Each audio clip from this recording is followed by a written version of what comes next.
Dan disinilah kamu, di bumi 66 juta tahun lalu.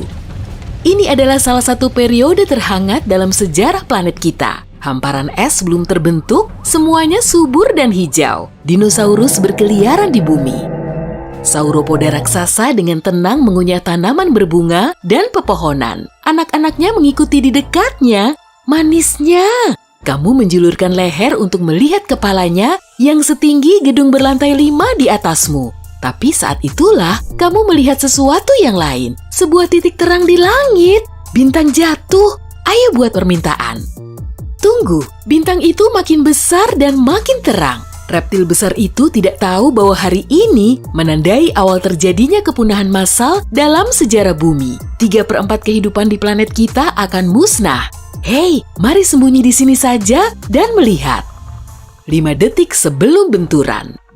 Meteorit itu membuat lubang di atmosfer seperti jarum yang mengenai balon. Gelombang kejut supersonik yang dihasilkan mulai melanda seluruh dunia. Kamu akan mendengarnya di sisi lain planet ini.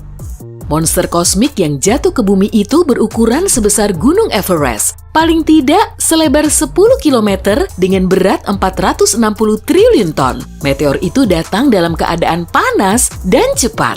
20 km per detik langsung mengarah ke semenanjung Yucatan di wilayah Meksiko sekarang ini. Dengan kecepatan itu, meteorit bisa melesat dari Los Angeles menuju New York dalam waktu kurang dari 4 menit. Benturan. Asteroid sebesar gunung itu menghantam bumi. Kalau saja itu terjadi di tempat lain, kehidupan di planet kita hari ini akan sangat jauh berbeda. Semenanjung Yucatan yang hampir seluruhnya berada di bawah air saat itu adalah satu dari 8 tempat saja di seluruh bumi yang bisa membuat batuan ruang angkasa raksasa memusnahkan hampir seluruh kehidupan di planet ini. Artinya, asteroid itu hanya punya peluang 13% untuk menyebabkan kepunahan massal. Dan kebetulan ia menghantam titik yang tepat. Kita beruntung ya! Di titik benturan, terjadilah ledakan 1 miliar kali lebih kuat dibanding letusan gunung berapi yang paling besar sekalipun. Cahayanya begitu terang, sehingga seolah-olah matahari yang baru muncul di permukaan planet kita.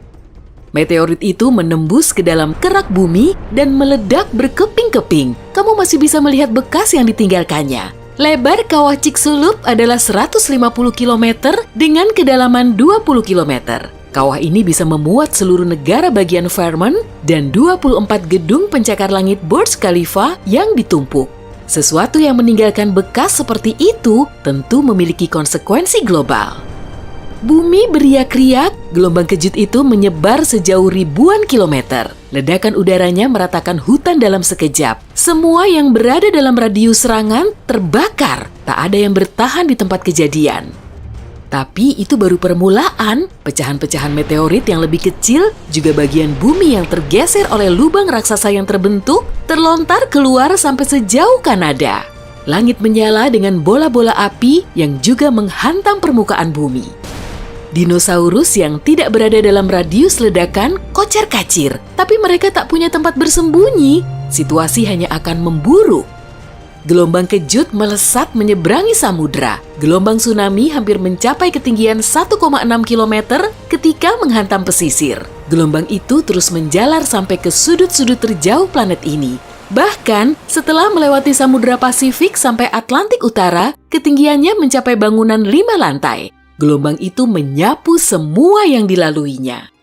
Selain kebakaran yang mengamuk dan tsunami setinggi gedung pencakar langit, bumi diguncang gempa terburuk sepanjang sejarah. Planet yang beberapa menit lalu masih subur dan penuh kehidupan, kini berubah menjadi tempat yang mengerikan. Tapi ini baru fase pertama. 5 menit setelah benturan, bebatuan kecil, debu, dan abu melesat tinggi memasuki atmosfer. Objek-objek ini memanas dan meleleh. Mereka berubah menjadi lava panas yang mulai jatuh ke tanah seperti hujan api. 10 jam setelah benturan, api terus melahap semua yang dilaluinya. Sebagian dinosaurus yang selamat di Amerika Utara mencoba lari ke wilayah tak dikenal. Tapi sekarang mereka berada di rawa-rawa yang lebat dan tidak bisa melarikan diri. 1 bulan setelah benturan, 15 triliun ton, 2,5 juta kali berat piramida Agung Giza, abu dan jelaga sebanyak itu dilepaskan ke atmosfer. Awannya menutupi seluruh planet dan menghalangi sinar matahari. Bumi tenggelam dalam kegelapan.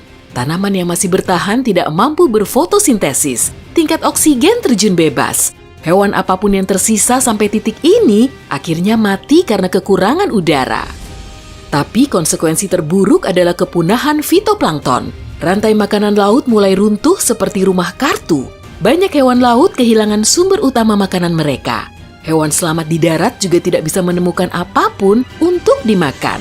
Tidak ada tumbuhan bagi herbivora dan tak lama tidak ada herbivora tersisa bagi pemakan daging. Dan masih ada hujan asam. Meteorit Chicxulub menghantam tempat yang mengandung banyak belerang. Panas akibat benturan langsung menguapkan gas beracun itu. Gas itu pun bercampur dengan udara di atmosfer. Hujan asam terjadi di seluruh planet, samudra menjadi beracun. Dan jika itu semua tidak juga mengenai mereka, hawa dingin akhirnya melengkapi. Dengan sinar matahari yang terhalang, bola api yang terbakar, yakni planet kita, mulai mendingin. Apa yang tertinggal setelah kejadian? Tumbuhan sedikit lebih beruntung dibanding hewan. Biji dan polen bisa bertahan dalam masa yang keras ini. Tumbuhan pertama yang menghijaukan planet arang ini adalah paku-pakuan. Angin membawa benih paku-pakuan, menaburkannya di seluruh bumi selama lebih dari 10 tahun. Lalu, datanglah palem-paleman. Tumbuhan baru ini menghasilkan oksigen dan menjadi sumber makanan mamalia kecil. Di antara banyak reptil, hanya penyu dan nenek moyang buaya yang dapat bertahan dalam suhu dan keasaman perairan planet ini. Tapi menakjubkannya, beberapa dinosaurus yang mirip burung juga selamat.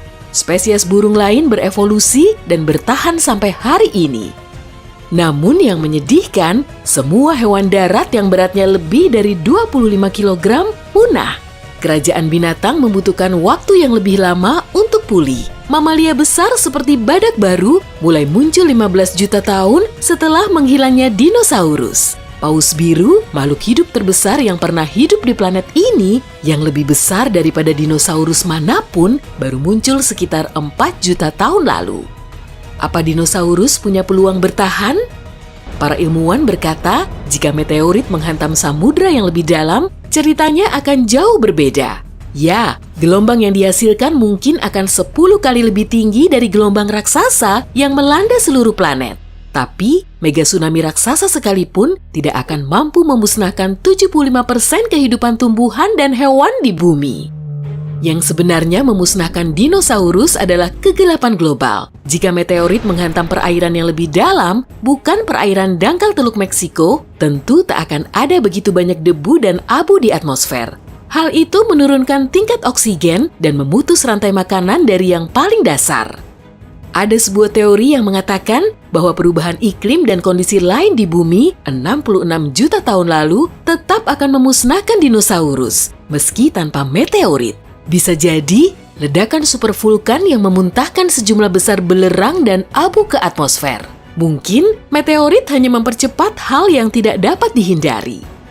Nah, mari kita berpindah ke pertanyaan yang lebih menarik.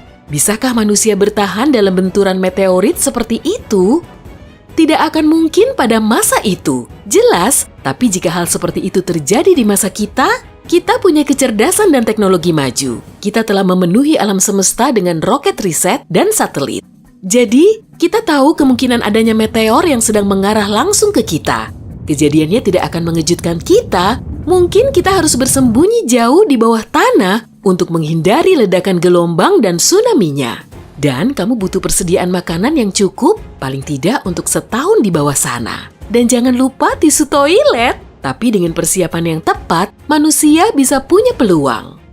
Masalah utama setelah kejadian seperti itu adalah bertahan selama musim dingin global saat abu menyelimuti langit. Tapi manusia bisa mengatasinya. Tanyai saja orang yang tinggal di Omayakon, Rusia. Kota berpenduduk 500 jiwa itu memegang rekor dunia Guinness sebagai tempat hunian paling dingin di bumi. Mereka pernah mengalami suhu hingga minus 68 derajat Celcius. Lantas, bagaimana soal mengawetkan tumbuhan dan hewan? Manusia telah mengupayakan itu sejak lama. Ada fasilitas penyimpanan benih dunia di Pulau Svalbard. Bangunannya sekitar bertingkat 40 di bawah tanah dan dapat menyimpan lebih dari 2 miliar sampel. Lokasi itu dipilih karena iklim permafrostnya dan rendahnya aktivitas tektonik. Melestarikan semua hewan di planet ini akan menjadi pekerjaan yang lebih sulit. Mungkin rekayasa genetika, cloning, atau yang lain bisa membantu. Tapi, menghalau semua hewan ke dalam bunker, termasuk buaya, beruang, dan ular, lebih baik aku mencoba peruntungan di atas tanah saja. Terima kasih.